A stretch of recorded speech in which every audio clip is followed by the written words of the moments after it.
প্রিয় দর্শক, আমার নতুন ভিডিওতে আপনাদের স্বাগতম। আজকের ভিডিওতে আপনারা দেখবেন ধ্রুব রাঠি হিন্দু ধর্মের কথা বলতে গিয়ে কি ভুল করলো, আর সেই ভুলটা ধরিয়ে দিলেন ডক্টর জাকির নায়ক। আপনি পুরো ভিডিওটা দেখুন, কোথায় ধ্রুব রাঠি ভুল কথা বলল আর ডক্টর জাকির নায়ক তার উত্তরটি কি দিল। अगर आप गहराई से देखो तो हिंदू लोग एक्चुअली में मूर्तियों की पूजा नहीं करते हैं, बल्कि भगवान की पूजा करते हैं मूर्ति के थ्रू। ये वैसा ही हो गया जैसे कि आप अपने फादर को याद करते हो उनकी फोटो देखकर। फोटो के जरिए आप अपने पिता को याद कर रहे हो और उनको प्यार जता रहे हो, लेकिन इसका मतलब ये नहीं कि आप एक्चुअल पिता को भूलकर सिर्फ इस फिजिकल फोटो को ही प्यार जताने लग जाओ और याद करने लग जाओ।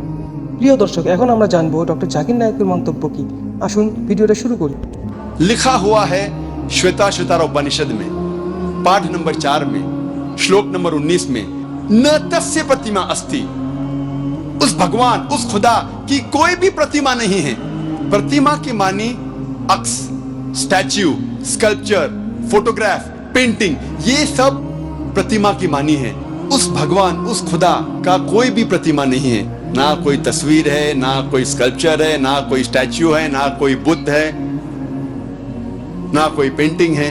প্রিয় দর্শক, ধ্রুব রাঠি যখন কোনো ভিডিও বানায় বহুত অ্যানালিসিস রিসার্চ করার পর বানায় আর ভিডিওটি ভালো লেগে থাকে। কিন্তু ধ্রুব রাঠির সব ভিডিও বা ধ্রুব রাঠির সব কথাই যে সঠিক হবে তা কিন্তু জরুরি নয়। এখানে ডক্টর জাকির নায়ক কথাগুলো ভালোভাবে বিশ্লেষণ করে দেখিয়ে দিয়েছে। ভিডিওটি যদি ভালো লেগে থাকে চ্যানেলটি অবশ্যই সাবস্ক্রাইব করবেন।